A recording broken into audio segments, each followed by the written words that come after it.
Hey guys, Tim here, back with another Chicago Northwestern Harvard Subdivision and N scale.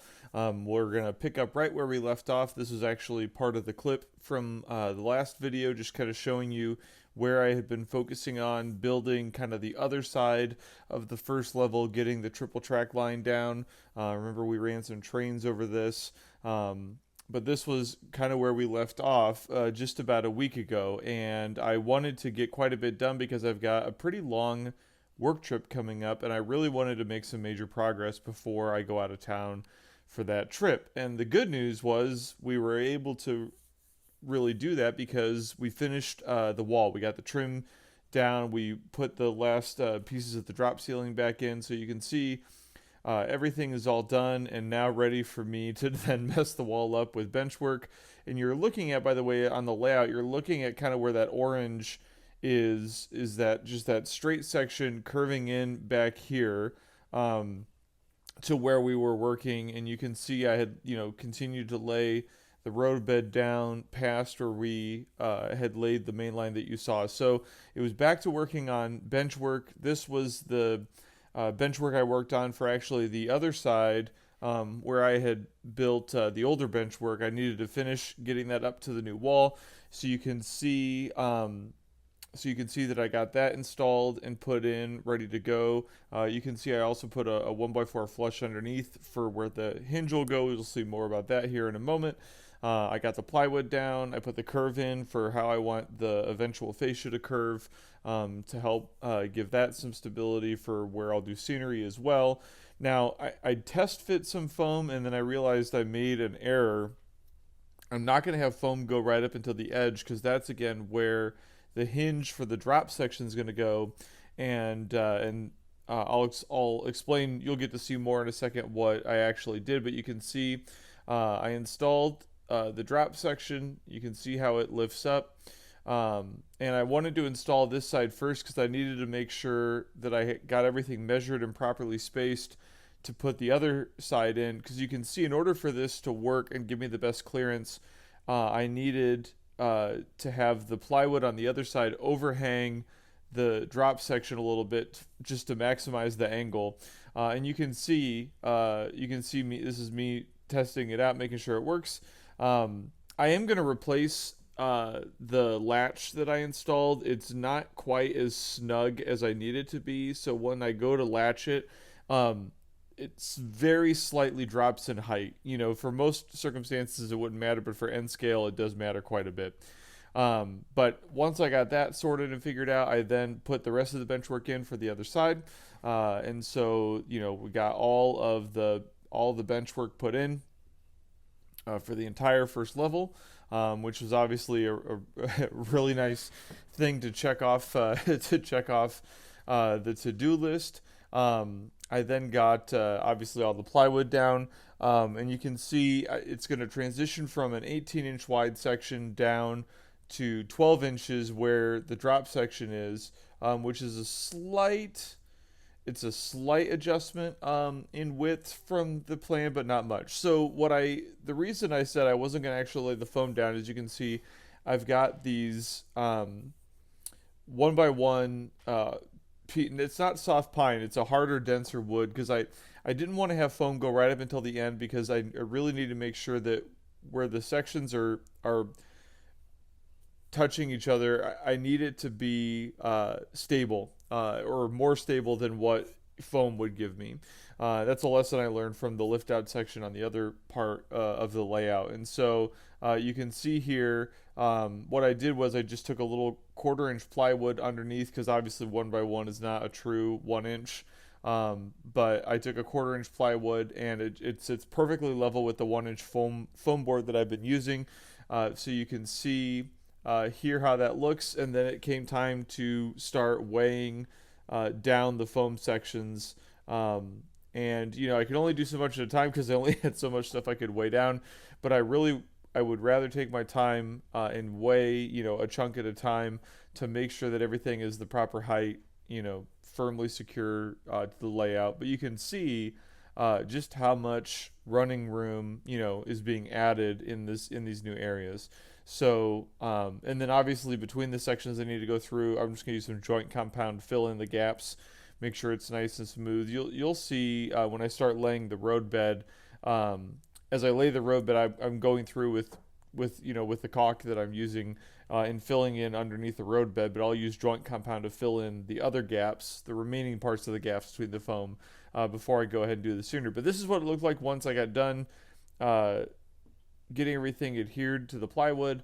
While that was working, I was also working on the other part, kind of back where we were in last week's episode, extending the roadbed before the track. And you can see I laid in this clip, I've got the very first piece of roadbed making the initial turn around the next bend. And again, I modified from the track plan to increase the radius, lose some straight running, but I'm okay with that because you can see there's plenty of straight run here that I'm working with. And I just kept taking these kind of passing shots as I added more and more because I'm just really excited to, I've been staring at this track plan digitally for over a year now, but to actually see the running length in play out makes me really, really excited. And obviously there's an entire extension I need to build off of where you're looking at right now that'll feature some local switching operations. But here you can see I'm using, when I get to these straight sections, I'm taking advantage of the cork sheets because it's, why not? Obviously I can't use push pins. You saw I was using clamps right there at the edge to make sure that it's a firm fit all the way up. So I then went through and got ready to do all the shelving brackets and everything. And in this clip, the backboard's not on. I just kind of did a test fit. But those brackets that you can see were way too big. I realized I had a rough night. I had gotten the wrong size brackets. Things were not screwing in well. And then I looked and I realized that I had used this bit into the ground. And so I had to swap bits. But a quick trip to the store the next morning to get the proper size brackets. I swapped out to a proper bit. And everything went in much faster, much smoother. Sometimes you just got to learn to call it a night or, call it a session. And you're just more productive if you come back to it after taking a pause away. But I got the brackets and everything installed. I continued to work, and you can see here getting the additional pieces of track laid in and making sure that everything was good to go. And again, I'm really excited because my goal for this next video is to hopefully do this shot, obviously with all the, track, not only with all the track down, but to actually follow a train all the way through. That's the goal. We'll see. It's a little ambitious, but that's the goal. So I was finally able to get the backdrop pieces in. This will actually be a step that I'll need to do here pretty soon, is get the backdrops ordered, because I want to get the backdrops up and mounted, the actual picture backdrops that I'm using up, mounted, glued in place on the backboard, because I do want to, I think I mentioned in the last video, put some rolling hills in using foam, but I want to get the backdrop in first, so that way, I'm not trying to have to cut around the scenery pieces. I think it'll be much easier if I do it that way.